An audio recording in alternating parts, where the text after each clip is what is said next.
నమస్తే Telangana welcome to T news నేను మమత ముందుగా బులెటిన్లో హెడ్లైన్స్ తెలంగాణ ఏపీలో అద్భుతంగా పనిచేస్తున్న సెల్ఫ్ హెల్ప్ గ్రూప్స్ ఫ్లిప్కార్ట్కు అవసరమైన సిబ్బంది స్థానికంగా ఉన్నారన్న కేటీఆర్ జూబ్లీ హిల్స్లో ఐటీ అధికారుల సోదాలు కాంచీపురం మహాలక్ష్మి బట్టల షోరూంలో తనిఖీలు దేశంలో తగ్గుముఖం పట్టిన కోవిడ్ వ్యాప్తి 44,000కు దిగొచ్చిన యాక్టివ్ కేసులు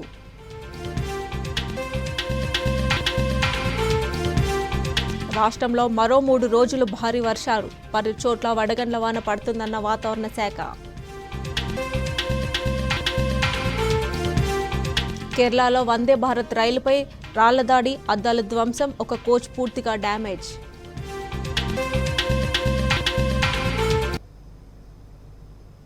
బులెటిన్లో అప్డేట్ చూస్తే ఇవాళ తెలంగాణ రాష్ట్రం ఏం చేస్తే రేపు దేశమంతా అదే ఫాలో అవుతుందన్నారు మంత్రి కేటీఆర్ ఎన్నో కంపెనీలు తెలంగాణకు తరలి రావడం ద్వారా వేలాదిగా ఉద్యోగ అవకాశాలు లభించాయని చెప్పారు సంగారెడ్డిలో ఫ్లిప్కార్ట్ న్యూ ఫుల్ఫిల్మెంట్ సెంటర్ను మంత్రి కేటీఆర్ ప్రారంభించారు తెలంగాణ ప్రభుత్వం టాస్క్ ద్వారా యువతను నైపుణ్యం గల ఉద్యోగులుగా తీర్చిదిద్దుతుందని అన్నారు ఫ్లిప్కార్ట్ ఉద్యోగులకు కూడా టాస్క్లో శిక్షణ ఇప్పించాలని కోరారు పూర్తిగా మహిళా ఉద్యోగులతో ఒక ఫుల్ఫిల్మెంట్ సెంటర్ ఏర్పాటు చేయాలని ఫ్లిప్కార్ట్ యాజమాన్యాన్ని కోరారు మంత్రి KTR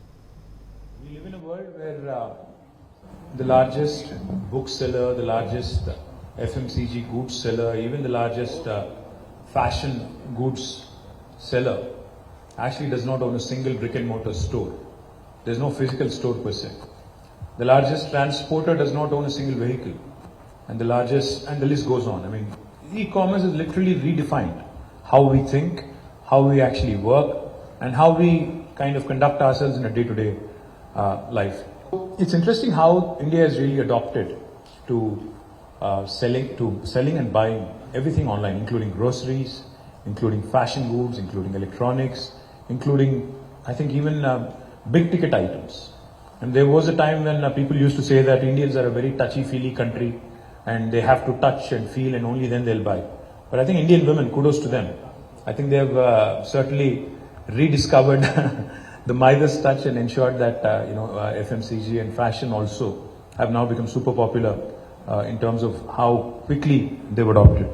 Flipkart is a great story in terms of how they've really taken over the market and how today they've become the leader in India. E-commerce is redefining businesses and how they are done. And now we hear new words. Media has latched onto a new word now, gig economy and gig jobs. People talk about how, there was work from home and now this gig economy, gig jobs, and how e-commerce is literally creating newer opportunities and newer jobs. What we have to remember though is, e-commerce is a fantastic thing for convenience, for the benefit of consumer, for price discovery, for seamless operations, for cutting down unnecessary middlemen, etc., etc. These are all good things. And as a market leader in India, I think Flipkart should lead this from the front. I request you to kindly consider this and let's create a unique model and let's ensure that the rest of India follows. There was a saying at one point of time, what Bengal does today, India does tomorrow. But it has changed a bit, Kalyan, now. You don't visit us very often, but it has changed now. What Telangana does today, India does tomorrow. That's for sure. So where we actually create a workforce, because, you're just talking about 400,000 square foot of, warehouse space in Sangareddy. And I'm sure these numbers will keep growing and you'll keep, growing in size as its nature as well. We need to create a workforce that is readily employable. So that is the primary objective of task. What I would propose is, not just for Flipkart, but the Retail Association of India and the e-commerce group that we have in Telangana that we have established. Please take this as an agenda item and let's start working together with the government to create a readily employable workforce with the necessary skill set. In Telangana and Andhra Pradesh, we have very strongly federated women self-help groups. We have in fact lakhs of women who are very who are very strong part of our SERP. SERP is the Society for Elimination of Rural Poverty, and MEPMA.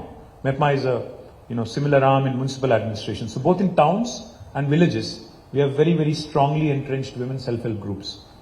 I was just inquiring with them on how we can get more women involved in operations, involved in these centers that we have set up. I'm glad that in Sangareddy you seem to have struck some kind of a balance. I see about 20-25% of women at least there. I think you should aim at creating a 100% women-run fulfillment center here, 100% at least in the day shift, and then maybe we can start looking at 24 hours and days to come. Please aim at 50% participation of women. I think this is what is going to create a lot of opportunities in the rural areas, in livelihood for rural women. And what the government of Telangana can do is allow you to work with SERP and MEPMA so that we can actually have a win-win situation created. The government with the private sector and also the women, all of us working together can create a very, very conducive atmosphere. Peddapalli జిల్లా రామగుండంలో పారిశుద్ధ కార్మికులు CM KCR చిత్రపటానికి పాలాభిషేకం చేశారు. May Day సందర్భంగా CM KCR పారిశుద్ధ కార్మికులకు 1000 రూపాయల జీతం పెంచడంతో కార్మిక వర్గం హర్షం వ్యక్తం చేస్తున్నారు. తమ కష్టాన్ని గుర్తించి జీతాన్ని పెంచినందుకు సీఎం కేసీఆర్ కు రుణపడి ఉంటామని కార్మికులు అన్నారు.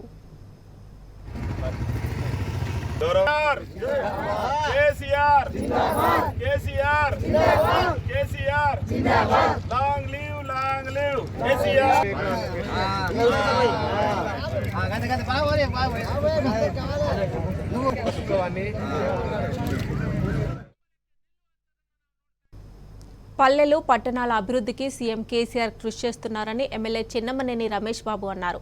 రాజన్న సిరిసిల్ల జిల్లా కోనారావుపేట మండలంలో 15 కోట్లతో చేపట్టనున్న పలు అభివృద్ధి పనులకు ఆయన భూమి పూజ చేశారు.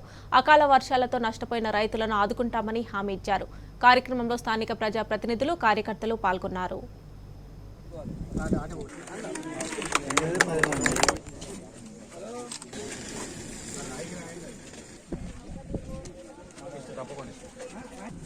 మరిమట్ల నుంచి మానాల వరకు ఉన్నటువంటి 9 కోట్ల రోడ్డు దానికి భూమి పూజ చేయడం జరిగింది. అది చాలా కీలకమైనటువంటి రోడ్డు. అది 17,080 లక్షలు అయితే మానాల భాగం అక్కడ ఆ నియోజకవర్గం ప్రశాంత్ రెడ్డి గారు చేసుకున్నారు. మన నియోజకవర్గంలో ఉన్నటువంటి భాగం 9 కోట్లు మనం ఇవాళ భూమి పూజ చేసుకున్నాం. ఆ కార్యక్రమం చేసుకున్నాం. 20 లక్షలతో అక్కడ గ్రామ పంచాయతీ భవన నిర్మాణానికి శంకుస్థాపన చేయడం జరిగింది. అదే ఒక చర్చికు 18 లక్షలు వస్తే ఆ చర్చికి కూడా భూమి పూజ చేసుకున్నాం. అది కాకుండా ఈ ఆర్ఎండ్బీ నుంచి బ్రిడ్జ్ 5 కోట్లతోటి ఒక 50 లక్షలతో 2 కల్వర్ట్స్ కూడా భూమి పూజ చేసుకున్నాం. ఈ కార్యక్రమాలన్నీ కూడా మరి అది త్వరగా పూర్తి చేయాలని కోనరావుపేట మండలంలో ప్రధానంగా ఇంకొక 50 కోట్ల రూపాయల బ్రిడ్జిలు, రోడ్లు రావాల్సి ఉన్నాయి. అవన్నీ కూడా గౌరవ మంత్రివర్యులు కేటీ రామారావు గారు, అదేవిధంగా వినోద్ కుమార్ గారు, ప్రణాళిక సంఘం ఉపాధ్యక్షులు వారు వాటి వెంబడి ఉన్నారు. ఖచ్చితంగా వాటిని మరి వచ్చే జూన్ లోపల ప్రారంభించుకునే విధంగా మనం అన్ని రకాలైనటువంటి ప్రణాళికలు. రైతు సంక్షేమమే ధ్యేయంగా తెలంగాణ ప్రభుత్వం పనిచేస్తుందన్నారు జెడ్పీ చైర్మన్ పుట్టమధు. పెద్దపల్లి జిల్లా మంతని మున్సిపల్ పరిధిలో అకాల వర్షాలతో కొనుగోలు కేంద్రాల వద్ద తడిసిన ధాన్యాన్ని ఆయన పరిశీలించారు. నష్టపోయిన రైతులను ప్రభుత్వం తరపున ఆదుకుంటామని రైతులకు భరోసా కల్పించారు. కార్యక్రమంలో స్థానిక ప్రజాప్రతినిధులు, కార్యకర్తలు పాల్గొన్నారు.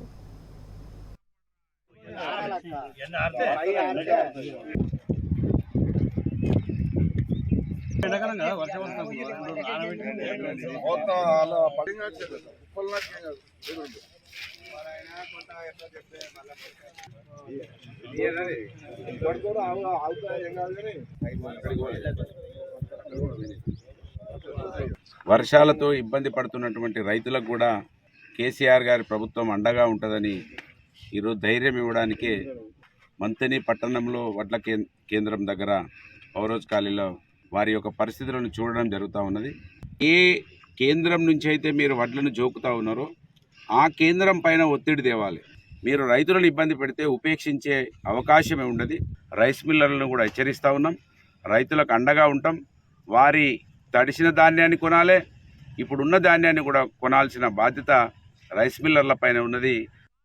అతను వైట్ కాలర్ చీటర్, నిరుద్యోగుల ఆశలే ఆ మోసగాడి పెట్టుబడి. ఖద్దరు బట్టలతో రాజకీయ నాయకుడిలాగా కలరింగ్, కానీ చేసేవన్నీ మోసాలు. సిద్దిపేట జిల్లాకు చెందిన బీజేపీ నేత గడగోని చక్రధర్ గౌడ్ మోసాల తీరును చూసిన వారంతా ఇప్పుడు ముక్కున వేలేసుకుంటున్నారు.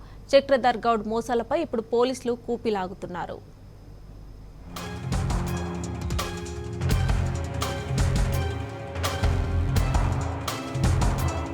ఇటీవల హిట్ అయిన డీజే టిల్లు సినిమాలో హీరో క్యారెక్టర్ ఒక డైలాగ్ చెబుతాడు, బనీన్ కు తెలియకుండా డ్రాయర్ గుంజేయాలే అని. ఆ డైలాగ్ ను ఒక వైట్ కాలర్ నేరగాడు బాగా ఫాలో అవుతుండు. అతడే సిద్దిపేట జిల్లా బీజేపీ నేత చక్రధర్ గౌడ్. నిరుద్యోగుల డాటా తీసుకొని వారికి ఉద్యోగాలు ఇస్తానంటూ డబ్బులు వసూలు చేస్తున్న చక్రధర్ గౌడ్ మోసాలు అన్నీ ఇన్ని కావు. పగలంతా సమాజ సేవ పేరుతో అవతారం, రాత్రైతే మందు పార్టీలు చేసుకుంటూ నేర సామ్రాజ్యాన్ని స్థాపించాడు. డాటా ఎంట్రీ పేరుతో ఉద్యోగాలు ఇప్పిస్తామంటూ నకిలీ వెబ్సైట్లు తయారు చేసి నకిలీ ఇంటర్వ్యూలు నిర్వహిస్తూ కోట్ల రూపాయలు కాజేశాడు. బయటకు మాత్రం తాను రియల్ ఎస్టేట్ వ్యాపారం చేస్తున్నట్టు చెప్పుకుంటాడు. ఇప్పటి వరకు నిరుద్యోగుల నుంచి 50 కోట్ల రూపాయల వరకు డబ్బు లాగినట్లు పోలీసుల విచారణలో వెల్లడైంది.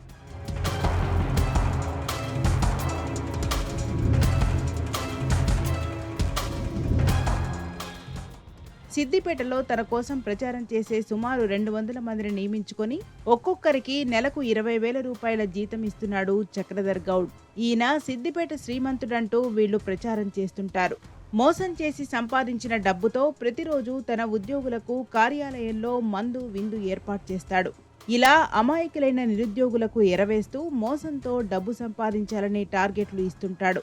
చట్టానికి దొరకకుండా ఉండేందుకు మోసం చేసిన డబ్బులను వ్యాలెట్లలోకి వేయించి అనామకుల పేరుతో కరెంటు ఖాతాలు తెరిచి ఆయా ఖాతాలలో నుంచి నగదు మాత్రమే డ్రా చేస్తున్నాడు. తాను సామాజిక సేవ చేసేందుకు ఏర్పాటు చేసిన ఫార్మర్ ఫస్ట్ ఫౌండేషన్ కు డబ్బులను తన ఉద్యోగుల ద్వారా నేరుగా బ్యాంకులలో డిపాజిట్ చేయించేవాడు.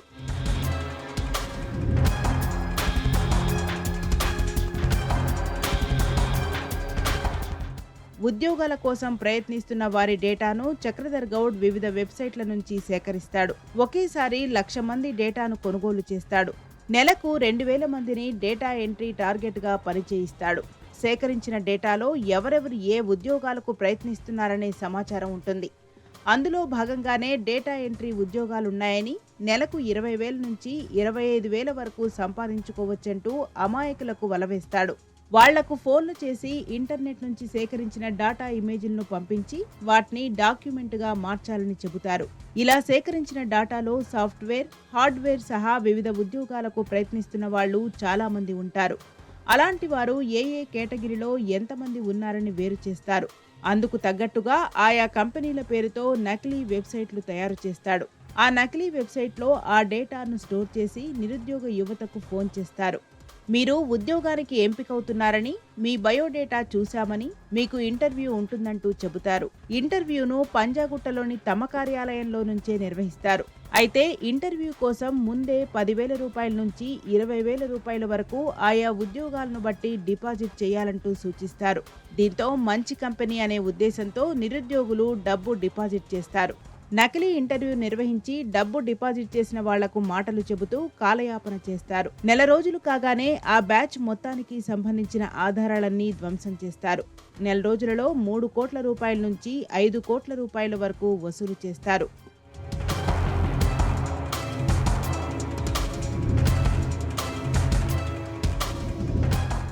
తన వద్ద పనిచేసేందుకు కావలసిన ఉద్యోగులను ఏపీ, తమిళనాడు, కేరళ, కర్ణాటక రాష్ట్రాల నుంచి ఎంపిక చేసుకుంటాడు.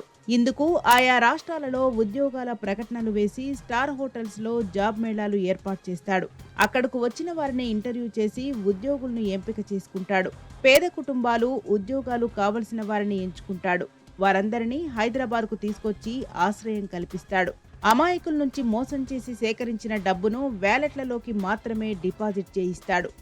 ఇలా డిపాజిట్ చేసిన మొత్తాన్ని వివిధ ప్రాంతాల నుంచి తీసుకొచ్చిన వ్యక్తుల పేర్లతో ఏర్పాటు చేసిన కరెంటు ఖాతాలలోకి మళ్లిస్తారు. దానిని పంజాగుట్టలోని తన కార్యాలయం వద్ద ఉన్న బ్యాంక్, మౌలాలీలోని మరో బ్యాంకుకు వెళ్లి సెల్ఫ్ చెక్కుల ద్వారా నగదు డ్రా చేస్తారు. తన వద్ద పనిచేసే ఉద్యోగులకు నగదు రూపంలోనే జీతాలిస్తాడు. దాంతోపాటు ఈ నగదును వారానికోసారి తన ఉద్యోగుల చేత తన ఫార్మర్ ఫస్ట్ ఫౌండేషన్లో డిపాజిట్ చేయిస్తాడు. ఇలా ఫౌండేషన్ ఖాతాలో డిపాజిట్ అయ్యే నగదంతా దాతలు ఇస్తున్నట్లు చెప్పుకుంటాడు. ఇటీవల 2 బాధితులు తమకు జరిగిన డాటా ఎంట్రీ మోసాలపై ఫిర్యాదు చేయడంతో నగర సైబర్ క్రైమ్ పోలీసులు రంగంలోకి దిగారు. దర్యాప్తులో భారీ మోసం వెలుగులోకి వచ్చింది.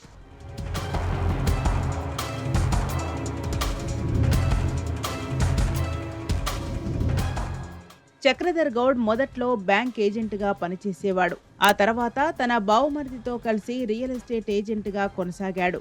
2018లో తన బంధువు వినోద్తో కలిసి అమీర్పేట్లో ఒక కాల్ సెంటర్ ఏర్పాటు చేశాడు. కొన్ని రోజుల తర్వాత కరోనా వచ్చింది. దీంతో 2 ఏళ్లు కాల్ సెంటర్కు విరామమిచ్చాడు. 2021లో తన అడ్డాను పంజాగుట్టకు మార్చి అక్కడ పెద్ద బిల్డింగ్ను కిరాయికి తీసుకున్నాడు.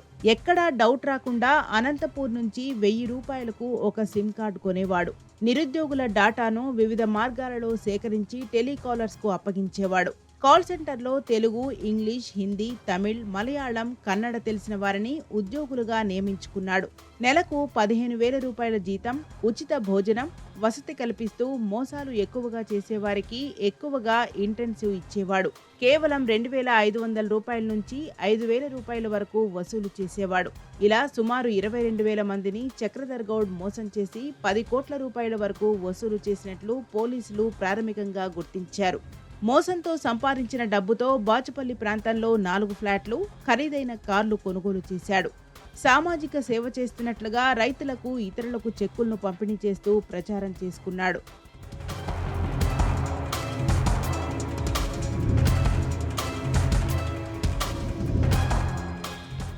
చక్రధర్ గౌడ్ మోసాల చిట్టా చూసి పోలీసులు కూడా విస్తుపోతున్నారు. 2006లో నకిలీ కరెన్సీ తయారీ కేసులో చక్రధర్ గౌడ్పై సిద్దిపేట 2 టౌన్ పోలీస్ స్టేషన్లో కేసు నమోదు కాగా 2010లో ఆ కేసు కొట్టేశారు. 2014లో డాటా ఎంట్రీ వర్క్స్ ఇప్పిస్తానంటూ డబ్బులు వసూలు చేసినందుకు సైబర్ క్రైమ్ ఠాణాలో కేసు నమోదు చేశారు. ఈ కేసులో 2015లో లోక్ అదాలత్లో రాజీ కుదుర్చుకున్నాడు. 2018లో బాచుపల్లి ఠాణా పరిధిలో ఒక ఆటో డ్రైవర్ను కొట్టడంతో కేసు నమోదైంది. ఈ కేసును కూడా లోక్ అదాలత్లో రాజీ కుదుర్చుకున్నారు. అక్రమంగా ఇతరుల ఇంట్లోకి చొరబడి కొట్టిన ఘటనలో 2019లో బాచుపల్లి పోలీసులు కేసు నమోదు చేశారు. ఇది కోర్టు విచారణలో ఉంది. ఈ ఏడాది షామీర్పేట్ పోలీస్ స్టేషన్ పరిధిలో ఒక మహిళపై లైంగిక దాడికి యత్నించిన ఘటనలో పోలీసులు చక్రధర్ గౌడ్ను అరెస్ట్ చేశారు. చక్రధర్ గౌడ్ మోసాల తీరు చూసి పోలీసులే ఆశ్చర్యపోతున్నారు.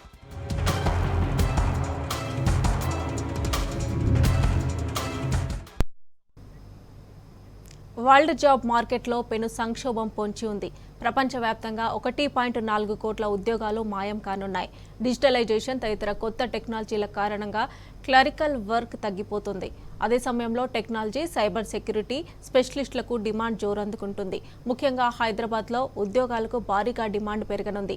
ప్రపంచవ్యాప్తంగా 803 కంపెనీలతో సర్వే నిర్వహించి ఈ అంచనాలను రూపొందించినట్లు వరల్డ్ ఎకనామిక్ ఫోరం వెల్లడించింది.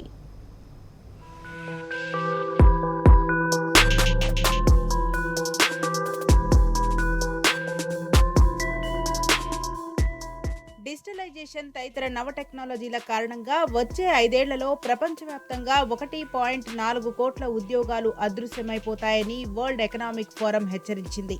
ప్రపంచ జాబ్ మార్కెట్లో 23% మార్పు జరుగుతుందని, తద్వారా కొన్ని కొత్త ఉద్యోగాల కల్పన, పాత ఉద్యోగాలు అంతరించిపోతాయని తెలిపింది. 2027 కల్లా 6.9 కోట్ల కొత్త ఉద్యోగాల కల్పన జరుగుతుందని, 67.3 కోట్ల ప్రస్తుత ఉద్యోగాల్లో 8.3 కోట్ల ఉద్యోగాలు వచ్చే 5 ఏళ్లలో ఉండబోవని తెలిపింది. అంటే నికరంగా 1.4 కోట్ల ఉద్యోగాలకు ఉనికి లేనట్టే. ఆర్టిఫిషియల్ ఇంటెలిజెన్స్ లాంటి టెక్నాలజీలు పెరుగుతున్నందున క్లరికల్ వర్క్స్ తగ్గిపోతుందని, టెక్నాలజీ, సైబర్ సెక్యూరిటీ స్పెషలిస్టులకు డిమాండ్ జోరందుకుంటోందని, ఈ నేపథ్యంలో ప్రపంచ జాబ్ మార్కెట్లో కొత్త సంక్షోభం తలెత్తవచ్చని WEF వివరించింది. ప్రపంచవ్యాప్తంగా 803 కంపెనీలతో సర్వే నిర్వహించి ఈ అంచనాలను రూపొందించినట్టు ఫోరం తెలిపింది.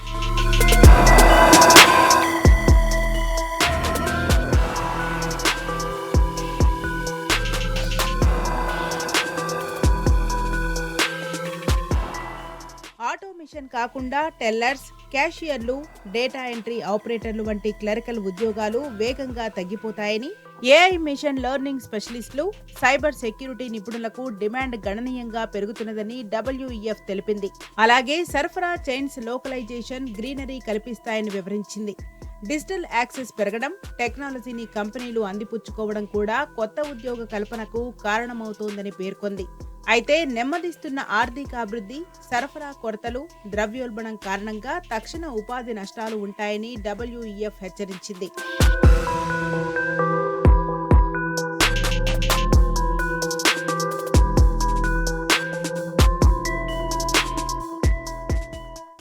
పాత ఉద్యోగాల మార్పు భారత్లో 22% మేర ఉంటుందని ఫోరం అంచనా వేసింది. ఈసీజీ ప్రమాణాలు ఉద్యోగాలను పెంచుతాయని ఇండియాలో 61% కంపెనీలు భావిస్తుండగా, కొత్త టెక్నాలజీలతో ఉద్యోగ కల్పన జరుగుతుందని 59% కంపెనీలు, డిజిటల్ యాక్సెస్ విస్తృతం కావడం ద్వారా ఉపాధి పెరుగుతుందని 55% కంపెనీలు అంచనా వేస్తున్నాయి. ఏఐ, మెషిన్ లెర్నింగ్ స్పెషలిస్టులు, డేటా అనలిస్టులు, సైంటిస్టులకు డిమాండ్ ఉంటుందని కంపెనీలు అభిప్రాయపడుతున్నాయి.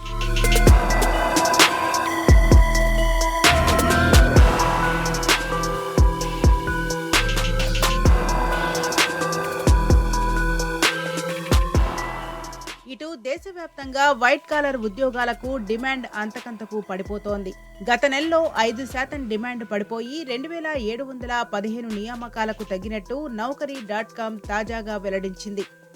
ఐటీ రంగ సంస్థలు నియామకాలకు చెక్ పెట్టడం ఇందుకు కారణమని విశ్లేషించింది. 2022 ఏప్రిల్లో 2863 నియామకాలు జరిగాయని నౌకరీ జాబ్ స్పీక్ ఇండెక్స్ వెల్లడించింది. ఐటీ రంగంలో నియామకాలు తగ్గుముఖం పట్టినప్పటికీ రియల్ ఎస్టేట్, బీఎఫ్ఎస్ఐ రంగాల్లో రిక్రూట్మెంట్లు జోరందుకున్నాయని తెలిపింది. నగరాల వారీగా చూస్తే కోల్కతాలో రిక్రూట్మెంట్లలో 28% పెరుగుదల కనిపించగా, పూణేలో 22%, హైదరాబాద్లో 19% చొప్పున డిమాండ్ అధికంగా ఉందని నివేదిక వెల్లడించింది. రంగాల వారీగా చూస్తే రియల్ ఎస్టేట్ రంగంలో అత్యధిక మందికి ఉపాధి అవకాశాలు లభించగా, ఆ తర్వాతి స్థానంలో చమురు అండ్ గ్యాస్, బీమా, బ్యాంకింగ్, వాహన, ఫార్మాస్యూటికల్స్ రంగాలు ఉన్నాయి.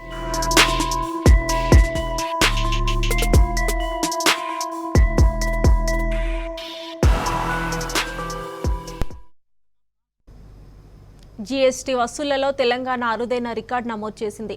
ఏప్రిల్లో 5,622 కోట్ల రూపాయలను వసూలు చేసింది.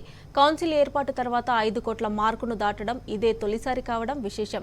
రాష్ట్ర ఖజానాకు సైతం 1,822 కోట్ల ఆదాయం సమకూరింది. గత ఏడాది ఏప్రిల్తో పోలిస్తే 13% అధిక ఆదాయం వచ్చింది.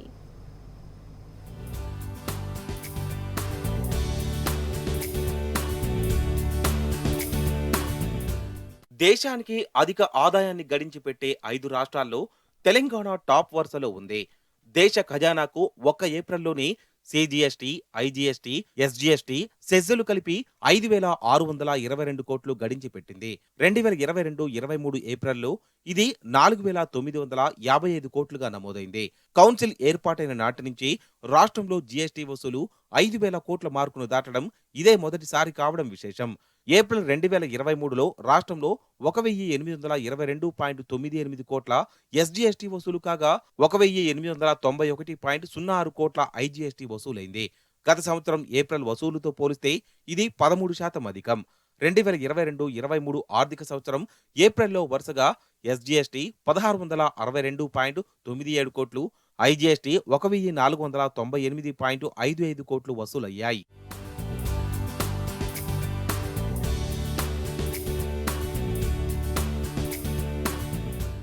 సిజిఎస్టీ, ఐజీఎస్టీ, ఎస్జీఎస్టీ, సెస్సులతో ఎస్జీఎస్టీ, ఐజీఎస్టీలో 18% ఆదాయం రాష్ట్ర ప్రభుత్వ ఖజానాకు చేరుతుంది. ఐజీఎస్టీలో మిగిలిన భాగం సిజిఎస్టీ, సెస్సు వసూలులో మొత్తం కేంద్ర ప్రభుత్వ ఖజానాకు వెళ్తుంది.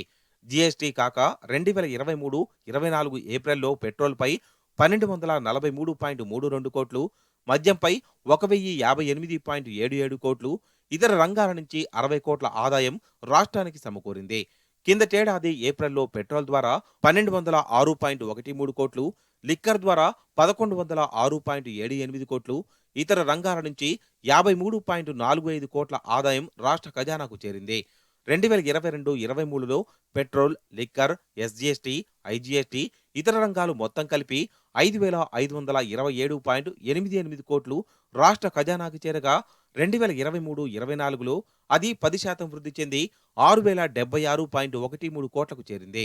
జీఎస్టీ వసూళ్లలో అరుదైన రికార్డును సాధించినందుకు రెవెన్యూ అధికారులు హర్షం వ్యక్తం చేశారు.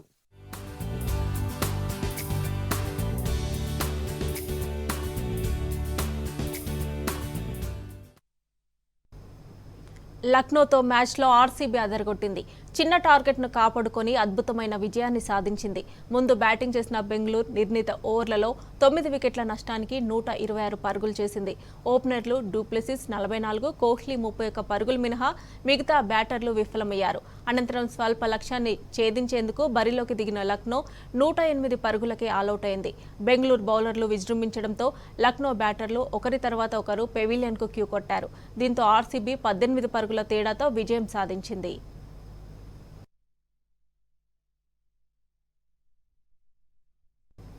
ఇవి bulletin updates. Keep watching tea news.